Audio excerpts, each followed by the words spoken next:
सभी को अस्सलाम वालेकुम दोस्तों आज हाजिर हुआ हूँ एक नई वीडियो लेकर। काफ़ी अच्छी वीडियो है असदुद्दीन ओवैसी साहब की, जिसमें कि असदुद्दीन ओवैसी साहब और अंजना मुकशफ के बीच में जो इंटरव्यू हुआ है अभी उसकी वीडियो है, जिसमें कि असदुद्दीन ओवैसी साहब से अंजना मुकशफ पूछती हुई नज़र आती हैं कि इंडिया नाम का जो गठबंधन बना है उसमें MIM पार्टी को शामिल क्यों नहीं किया गया।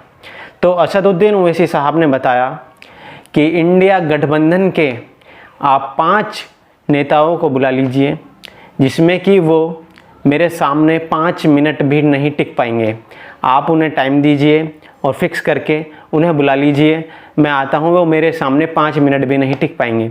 जिसमें कि असदुद्दीन ओवैसी साहब अंजना मुकशफ से कहते हुए नज़र आ रहे हैं।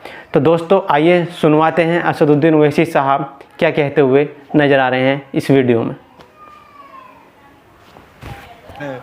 तो मुझे थोड़ा आप उसी में रखिए जहाँ तक मैं बोल सकता। लेकिन इंडिया जो गठबंधन विपक्ष का बना है उसमें भी आपको जगह नहीं मिली। आप लड़ेंगे कैसे? आपके चुनावी बिसात के नीचे, पैरों के नीचे की जमीन क्या है सर? आप सिर्फ मुस्लिम पॉलिटिक्स इस देश में करना चाहते हैं। नहीं, बुरी बात देखिए, मैं तो कर रहा नहीं हूँ। अगर मैं करता हूँ तो बुरी बात क्या है? नरेंद्र मोदी क्या कर रहे हैं? नरेंद्र मोदी ने कहा था कि हम हिंदू नेशनलिस्ट हूँ। सही बात। अभी एक ये कांग्रेस वाले क्या करते हैं? राहुल गांधी का पोतरा निकाल दिए। क्या क्या नहीं कहा उनके बारे में। अगर कमजोर को पॉलिटिकल एम्पावरमेंट मिलता है तो इससे लोकतंत्र मजबूत होगा, इससे एक्सट्रीमिज्म खत्म होगा, इससे रेडिकलिज्म खत्म होगा। ये हम आगे से बुरी बात क्या है? लेकिन पॉलिटिक्स और एक्टिविज्म में बहुत फर्क है। नहीं, एक्टिविज्म की तो आप एक्टिविज्म कर रहे हैं, वरना 17% से 18% पर आप सीट तो जीतेंगे नहीं।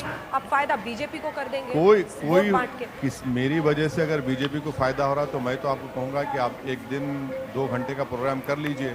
जो लोग मुझ पर गाली देते हैं उन सबको बुला लीजिए। मैं आपको बता रहा हूँ कि 5 मिनट नहीं बैठ पाएंगे। बीजेपी अगर आज सत्ता में है तो कांग्रेस पार्टी की वजह से है, और उसकी जिम्मेदारी राहुल गांधी पर भी आयद होती है। हम पे कहाँ आयद होती है? हम 3 सीट लड़ रहे हैं पार्लियामेंट में 2019 में, और नरेंद्र मोदी 300 जीत जाते हैं। अब तो हद तो ये हो गई कि अब कांग्रेसी लोग कह रहे हैं कि भाई हमको स्पीकर ने सस्पेंड कर दिया, तुमको नहीं किया। तो मैंने कहा अब आइंदा तुम ये कहोगे तुम 6 फुट 2 इंच के और हम 5 फुट 7 इंच के हैं, इसलिए वजह से हमको निकाल दिए। अब कहाँ रुकेगी बात, बताइए आप। हाँ, वो ये कह रहे हैं कि आपको नहीं सस्पेंड करते हैं। हाँ बिल्कुल, अब वही तो बोल रहे हैं ना। आपको बीजेपी वाले मानते हैं, आपको स्पीकर ने भी एक्स्ट्रा टाइम दे दिया। कल बोलेंगे कि आप इतने लंबे क्यों हैं, कल बोलेंगे कि आप इतना अच्छा क्यों बोलते हैं, आप गूंगे बन जाइए। तो मैं क्या करूंगा इस बारे में? तो ये तो गलत है ना। आप अपनी कमजोरी को देखिए, उसको दूर करिए, आप लड़िए।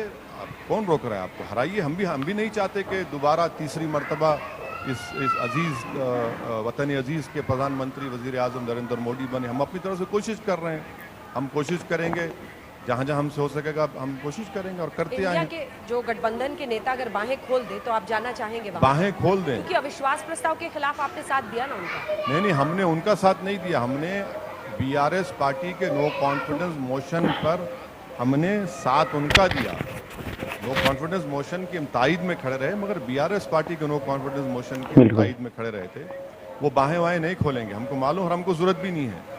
हमको ऐसे महबूबा की बाहों में जाकर कोई सुकून मिलने वाला नहीं है, क्योंकि ये ऐसी महबूबा है जिसने बहुत से लोगों को वफा नहीं किया।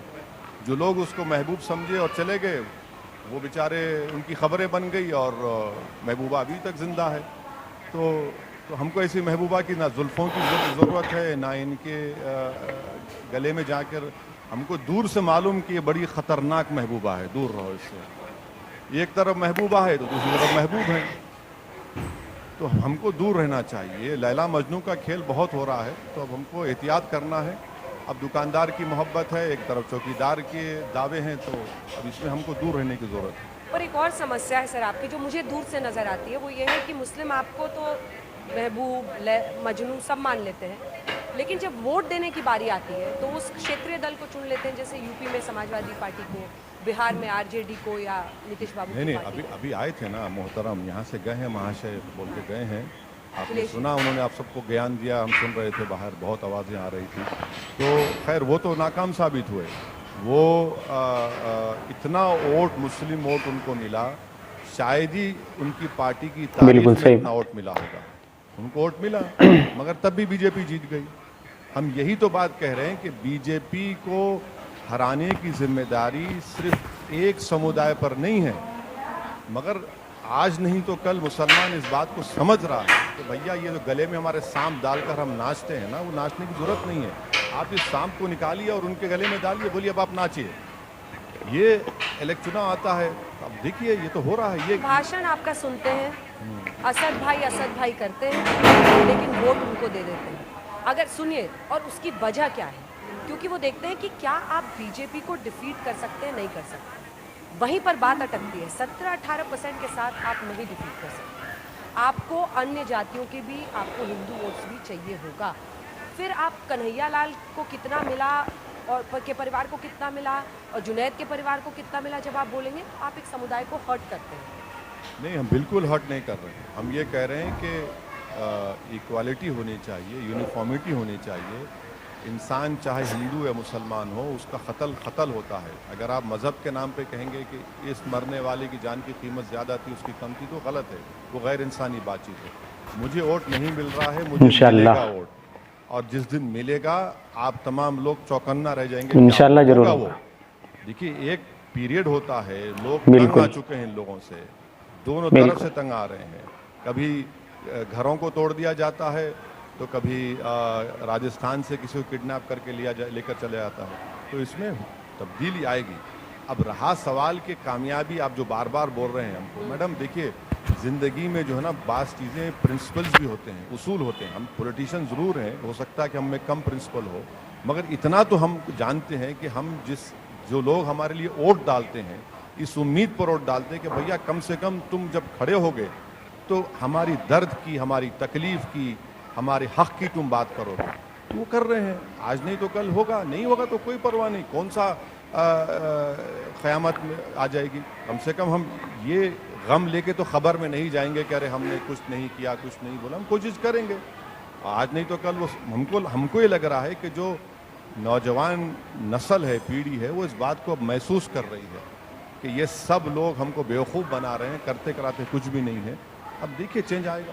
विपक्षी गठबंधन, लेकिन अगर हम देखें तो बहुत सारे नेता हैं, सिर्फ ये कांग्रेस पार्टी की बात नहीं है। ममता बनर्जी, नीतीश कुमार, तेजस्वी यादव, अखिलेश यादव और भी तमाम नेता हैं जो अन्य पार्टियां हैं। आपको लगता है कि प्रतिभाशाली और भी नेता बहुत सारे हैं, सिर्फ कांग्रेस को ही अगर हम छोड़ देते हैं?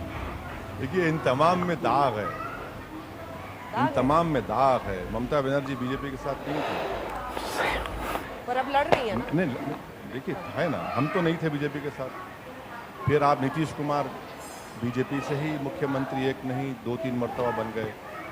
डीएमके का भी बात लीजिए, अटल बिहारी वाजपेयी के ज़माने में साथ थे।